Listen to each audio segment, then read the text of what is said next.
Hello दोस्तों, आपका स्वागत है आपके अपने YouTube चैनल रीडिंग नूक्स में। आज हम बेताल पच्चीसी की 18वीं कहानी सुनेंगे, जिसका शीर्षक है विद्या क्यों नष्ट हुई। एक समय की बात है, उज्जैन नगरी में महासेन नाम का राजा राज्य करता था।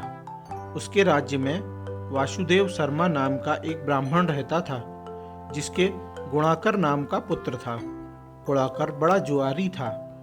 वह अपने पिता का सारा धन जुए में हार गया। ब्राह्मण ने उसे घर से निकाल दिया। वह दूसरे नगर में पहुंचा। वहां उसे एक योगी मिला।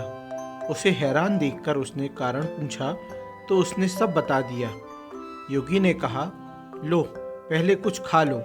गुणाकर ने जवाब दिया, मैं ब्राह्मण का बेटा हूँ, आपकी भिक्षा कैसे खा सकता हूँ। इतना सुनकर योगी ने सिद्धि को याद किया। वह आई। योगी ने उससे आवभगत करने को कहा। सिद्धि ने एक सोने का महल बनवाया और गुणाकार उसमें रात को अच्छी तरह से रहा। सवेरे उठते ही उसने देखा कि महल आदि कुछ भी नहीं है। उसने योगी से कहा, महाराज, उस स्त्री के बिना अब मैं नहीं रह सकता। योगी ने कहा, वह तुम्हें एक विद्या प्राप्त करने से मिलेगी और वह विद्या जल के अंदर खड़े होकर मंत्र जपने से मिलेगी।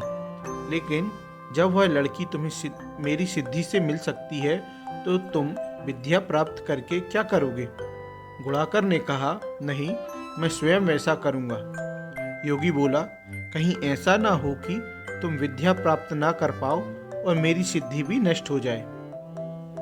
पर गुणाकर ना माना। योगी ने उसे नदी के किनारे ले जाकर मंत्र बता दिए और कहा कि जब तुम जप करते हुए माया से मोहित होगे तो मैं तुम पर अपनी विद्या का प्रयोग करूंगा। उस समय तुम अग्नि में प्रवेश कर जाना। गुणाकर जप करने लगा। जब वह माया से एकदम मोहित हो गया तो देखता क्या है कि वह किसी ब्राह्मण के बेटे के रूप में पैदा हुआ है। उसका ब्याह हो गया, उसके बाल बच्चे भी हो गए। वह अपने जन्म की बात भूल गया। तभी योगी ने अपनी विद्या का प्रयोग किया। गुणाकर माया रहित होकर अग्नि में प्रवेश करने को तैयार हुआ। उसी समय उसने देखा कि उसे मरता देख उसके माँ बाप और दूसरे लोग रो रहे हैं और उसे आग में जाने से रोक रहे हैं।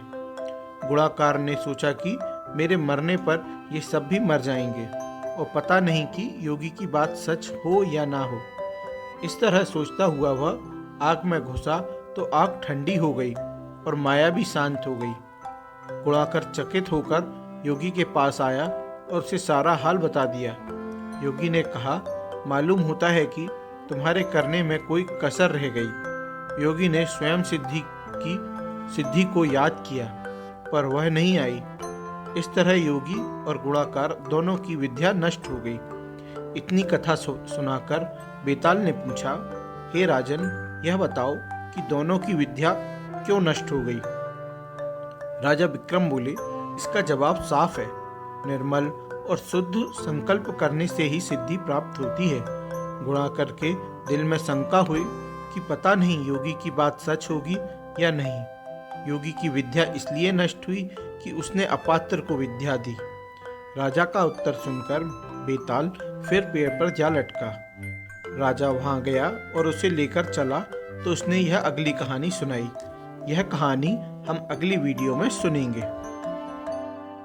दोस्तों, आपको यह कहानी कैसी लगी प्लीज़ कमेंट सेक्शन में बताएं।